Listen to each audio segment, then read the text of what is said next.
पालमपुर नाम के गांव में हरिराम अपनी पत्नी और बेटे के साथ रहता था। हरिराम की पत्नी सुमित्रा अपने पति हरिराम और बेटे किशन दोनों से बहुत परेशान रहती थी, क्योंकि जैसा बाप वैसा ही बेटा। दोनों बाप बेटे बहुत आलसी थे। बस थोड़ा बहुत कहीं काम मिल गया तो वो कर लिया, नहीं तो दिन भर खटिया पर खर्राटे मारते रहते थे। अजी सुनते हो, उठ जाओ, मुर्गा अपनी बांग से पूरे गांव को जगा चुका है। सूरज उगकर सिर तक आ गया, पर मजाल है कि जो तुम दोनों बाप बेटे बिस्तर छोड़ दो। जाओ बनवारी से दूध ले आओ, नहीं तो बिना दूध चाय के रहना पड़ेगा आज। अरे सुमित्रा, क्यों सुबह सुबह मेरा दिमाग खराब कर रही हो? हैं? अपने 25 बरस के लाडले को उठाओ, अब मेरी उम्र नहीं काम करने की। पर मैं भी अभी कितने काम कर लेती हूँ। तुम शुरू से ही आलसी हो और उम्र बढ़ने के साथ साथ और भी आलसी होते जा रहे हो। तुम्हारी देखा देखी किशन भी आलसी बन गया है। ओ किशन, उठ, जा जाकर दूध लेकर आ। अरे उठ रहा हूँ माँ, बस थोड़ी देर और सोने दो ना। चुपचाप उठकर दूध ले आ, वरना मुझसे बुरा कोई नहीं होगा। लाओ 2 डब्बा लाता हूँ। राम राम सुमित्रा बहन, एक बात बोलूं, अब तुम अपने किशन का ब्याह कर दो। ब्याह के बाद अपने आप सीधे रास्ते पर आ जाएगा। राम राम वीना बहन, ब्याह तो तब करूंगी ना जब कोई अपनी बेटी की शादी इस निठल्ले के साथ करने को तैयार होगा। तुम्हें लगता है इसके लिए कोई लड़की मिलेगी? कितने लोगों से तो कह चुकी हूँ। एक लड़की है मेरी नजर में, कहो तो बात करूं। अच्छा, हाँ, फिर तो जरूर बात करो। मेरे तो इस किशन के भाग्य खुल जाएंगे अगर कोई इसे अच्छी भरी लड़की मिल जाए। बहुत भरी लड़की है, पर एक दिक्कत है सुमित्रा बहन, लड़की बेचारी बहुत गरीब है। उनके पास दहेज में देने के लिए कुछ भी नहीं है। माँ बाप बहुत गरीब हैं। कोई बात नहीं वीना बहन, हम लोग भी तो कौन सा पैसे वाले हैं। तुम तो हमारे घर की सारी कहानी जानती हो, और क्या पता उस लड़की के आते ही हमारे घर में लक्ष्मी माता का वास हो जाए। समय का क्या पता उसके सौभाग्यशाली कदम हमारे घर में पड़े तो हमारे घर के वारे न्यारे हो जाए। मैं इस रिश्ते के लिए तैयार हूँ। अब शादी होकर शोभा घर आ गई। सुमित्रा ने अपने पति हरिराम को समझाया, सुनो जी, अब तो बहू भी घर में आ गई। इस तरह से देर तक सोना, काम पर ना जाना, ये बात अगर बहू को पता चली तो उसको कितना बुरा लगेगा। एक काम करो, तुम और किशन कल ही ठाकुर साहब के पास चले जाओ। वो कोई ना कोई काम तुम दोनों को जरूर दे देंगे। अरे कुछ तो पैसा आएगा। घर में पैसों की जरूरत अब ज्यादा है। आगे बहू बेटे के बाल बच्चे होंगे तो घर में जरूरत तो है ना। इसलिए समझा रही हूँ, ये आलस छोड़ो और काम पर चले जाओ। ठीक है सुमित्रा, मैं और किशन कल एक बार ठाकुर साहब के पास हो आएंगे। तुम किशन को जल्दी उठा देना। हरिराम और किशन को काम किए हुए काफी अरसा बीत गया था, पर सुमित्रा के समझाने पर हरिराम और किशन वर ठाकुर साहब के पास काम मांगने गए। पर जब वो वापस लौटे तो उनका मुंह लटका हुआ था। क्या हुआ जी, तुम तो काम के लिए गए थे, फिर तुम्हारा मुंह क्यों लटका हुआ है? और तुम बहुत जल्दी भी आ गए। माँ, ठाकुर साहब ने हमें काम देने से मना कर दिया। वो कह रहे हैं कि हमने काफी समय से कोई काम नहीं किया ना, तो हमसे कोई काम नहीं होगा। अब तो एक ही रास्ता बचा है, अपना वो बंजर जमीन का टुकड़ा बेच देता हूँ। मेरी 1-2 से बात हुई है, कुछ पैसे तो आ ही जाएंगे घर खर्च के लिए। कैसी बातें कर रहे हो जी? वो एक छोटा सा टुकड़ा जमीन का हमारे पास बचा हुआ है, तुम उसे भी बेच देना चाहते हो? फिर हमारे पास क्या रह जाएगा? सुमित्रा, वो जमीन बंजर है, उस पर कोई खेती नहीं हो सकती, और मेरे हाथों में इतनी ताकत नहीं कि मैं उस बंजर जमीन को खोदकर उसमें फसल उगा सकूं। मैं तो ये जमीन बेच दूंगा। माँ बापू सही कह रहे हैं, उस जमीन को बेचकर हमें अच्छे पैसे मिल जाएंगे। अच्छा, मुझे बहुत जोरों की भूख लगी है। शोभा, मेरे लिए खाना लगा दो। शोभा किशन और हरिराम की बातें बहुत ध्यान से सुन रही थी। शोभा रसोई में जाती है और बर्तनों में पानी भरकर अपने पति और ससुर के आगे परोस देती है। ये क्या बहू, बर्तन में खाली पानी भरकर क्यों लेकर आई हो? क्या आज खाना नहीं बना क्या? हाँ, मैंने तो तुमसे खाना मांगा था ना। आज क्या बना है खाने में? खाने में तो दाल चावल बने हैं, पर मैं आप दोनों को ये खाली बर्तन पानी से भरे हुए इसलिए परोस रही हूँ कि आने वाले कुछ दिनों में आपको यही पानी पीकर गुजारा करना पड़ेगा। सुमित्रा अपनी बहू के साहस को देखकर हैरान रह गई। सुमित्रा उस समय चुप रही। उसकी बहू जो भी कर रही थी बिल्कुल ठीक कर रही थी। माफ कीजिएगा पिताजी, वैसे मैं ठीक कह रही हूँ ना? उस जमीन के टुकड़े को बेचकर हम कितने दिन खा लेंगे? फिर तो हमारे पास कोई जरिया भी नहीं रह जाएगा कमाई करने का। अब जब कोई काम ही नहीं करेगा तो पानी पीकर ही गुजारा करना पड़ेगा ना। एक काम करते हैं माँ जी, वो भोजन हम कल खा लेंगे, आज पानी पीकर गुजारा कर लेते हैं। हाँ बहू, तुम ठीक कह रही हो। लाओ, मुझे भी पानी ही दे दो, मैं भी पानी पीकर गुजारा कर लेती हूँ, वैसे भी मुझे इतनी भूख नहीं है। शोभा की बातें सुनकर हरिया और उसका बेटा बहुत शर्मिंदा हुए और काम करने के बारे में सोचने लगे। सुमित्रा, सचमुच बहू की बातें सुनकर आज मेरी आंखें खुल गईं, पर अब तो लगता है बहुत देर हो चुकी है। अब कोई काम ही नहीं देगा तो हम काम करेंगे कैसे, ये समझ नहीं आ रहा। हाँ शोभा, तुम्हारी बातें सुनकर मैं भी बहुत शर्मिंदा हूँ कि मैंने हमेशा आलस किया, पर अब इस आलस का त्याग कैसे करूं, क्या काम करूं? काम है ना, बहुत काम है। अगर आप अपनी नजर उठाओ तो हमारे आसपास ही हमें काम मिल जाएगा।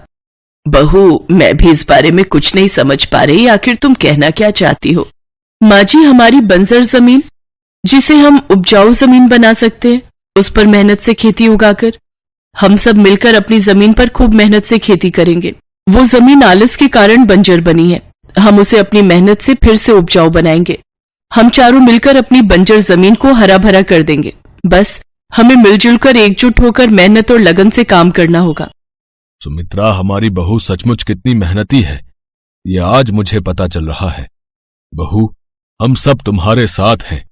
बस फिर क्या था, हरिराम की मेहनती बहू के कहने पर सब लोग मेहनत से एक साथ काम में जुट गए और कुछ ही समय में सबने मिलकर उस बंजर जमीन के टुकड़े को हरा भरा खेत बना दिया। माँ शोभा, तुम्हें पता है हमारा अनाज कितने महंगे दामों में बिका है? बहुत बढ़िया अनाज उगा था, बाजार में सब बहुत तारीफ कर रहे थे। पूछो बापू से। हाँ सुमित्रा, शोभा बहू के आ जाने से सचमुच हमारे घर में लक्ष्मी आ गई। मेहनत का फल कितना मीठा होता है, आज मुझे पता चल रहा है। जीती रहो बहू, हमेशा खुश रहो। और शोभा के एक छोटे से प्रयास से उसके ससुर और पति में बदलाव आ गया और उन्होंने आलस्य का त्याग कर दिया। मेहनती व्यक्ति जीवन में कभी भी असफल नहीं होते, इसलिए सदैव आलस्य का त्याग करो और मेहनती बनो।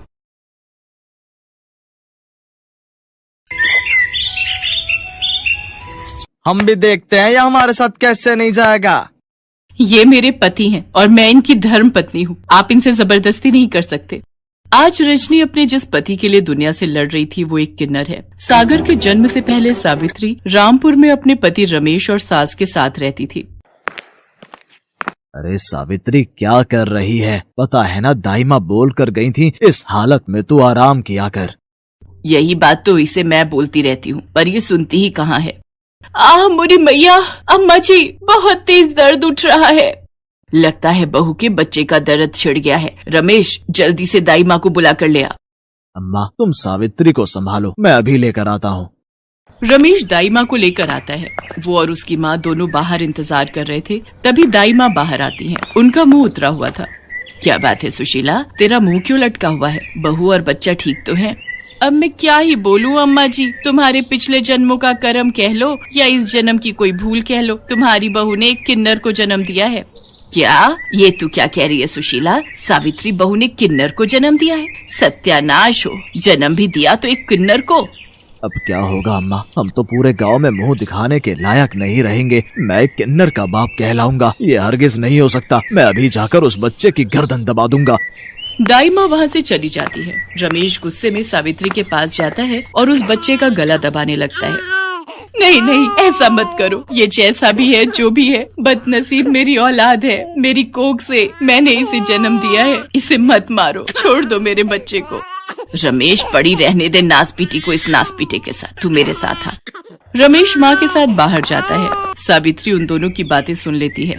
देख रमेश, इस बच्चे को अभी हाथ लगाया तो पूरे गांव में शोर मच जाएगा। रात के अंधेरे में जब सावित्री सो रही होगी तब इस किन्नर को बहती नदी में फेंक देंगे। मैं अपने बेटे को कुछ नहीं होने दूंगी, मैं चली जाऊंगी यहाँ से। सावित्री अपने बेटे को लेकर वहाँ से भाग निकली और मंगलपुर गांव में आकर रहने लगी। सावित्री ने मजदूरी करके अपने बेटे सागर को पाल पोस कर बड़ा किया और उसकी कमजोरी दुनिया से छुपा कर रखी। सागर पढ़ लिख कर उसी गांव के एक स्कूल में पढ़ाने लगा। सागर गरीब बच्चों को मुफ्त में शिक्षा देता था। उन्हीं बच्चों में से एक बच्चा रजत भी था, जिसकी बड़ी बहन रजनी सागर को पसंद करती थी, पर सागर नहीं चाहता था कि रजनी उसके करीब आए। सागर, तुम मुझसे दूर क्यों रहते हो? यही कारण है ना कि मैं पढ़ी लिखी शहरी लड़कियों की तरह सुंदर नहीं दिखती, पर तुमने कभी मेरा दिल निकाल कर देखा होता तो इस पर तुम्हारा ही नाम लिखा है। रजनी, बस है कोई वजह जो मैं तुम्हें नहीं बता सकता, इस कारण तुम मुझसे कोई उम्मीद मत रखो। रजनी को बहुत दुख पहुंचता है। कुछ समय बाद रजनी की शादी विनोद नाम के लड़के से तय हो जाती, पर शादी के दिन विनोद का पिता दहेज की मांग लेकर अड़ जाता है। सेठ जी, मुझे कुछ दिन की मोहलत तो दो। जैसे ही फसल बिकेगी मैं बाकी के रुपए भी आपको दे जाऊंगा। तो ठीक है, हम बारात वापस ले जाते हैं। ऐसा ना कहो जय किशन बाबू, बिन माँ के मेरे बच्चों ने पहले ही बहुत दुख झेले हैं। मेरी बच्ची से कोई शादी नहीं करेगा। भगवान के लिए ये शादी होने दो मालिक, मैं आपके पैर पड़ता हूँ। बापू, मेरे कारण तुम ऐसे लालची लोगों के पैरों में मत गिरो। जाते हैं तो जाने दो ऐसे लोगों को। मुझे भी ऐसे लालची लोगों के घर बहू बनकर नहीं जाना। इससे तो मैं कुंवारी ही अच्छी हूँ। चल बेटा विनोद, बारात वापस जाएगी। रुक जाओ किशन बाबू, ऐसा मत करो, रुक जाओ। रजनी की बारात वापस लौट जाती है। ये सदमा रजनी बर्दाश्त नहीं कर पाती और वो आत्महत्या करने के लिए कुएं में कूद जाती है। अचानक सागर उसे देख लेता है और वो भी उसके पीछे कुएं में कूद जाता है और किसी तरह रजनी को कुएं से बाहर लाता है। मेरी बच्ची, हे भगवान, क्या करने जा रही थी? अगर तुझे कुछ हो जाता, सागर बेटा, तुम नहीं होते तो आज मेरी बच्ची। दीदी आंखें खोलो ना, क्या हुआ दीदी? रजनी की जान बच जाती है। उसके मन में सागर के लिए और प्यार बढ़ जाता है। अब वो किसी न किसी बहाने सागर के घर जाने लगी थी। रजनी बिटिया, कैसी हो? मैं ठीक हूँ माँ जी। सागर कहीं दिखाई नहीं दे रहे। वो मैंने सूजी का हलवा बनाया था, सागर को बहुत पसंद है। मुझे पता था इसलिए ले आई। अच्छा, सिर्फ सागर के लिए ही लाई हो, मेरे लिए नहीं? नहीं नहीं माँ जी, आप भी खाओ ना। वो तो मैं बस। रजनी, तुम यहाँ? सागर, रजनी ने सूजी का हलवा बनाया था, वो तुम्हारे लिए लेकर आई है। अच्छा माँ जी, मैं चलती हूँ। मुझे बताना हलवा कैसा था।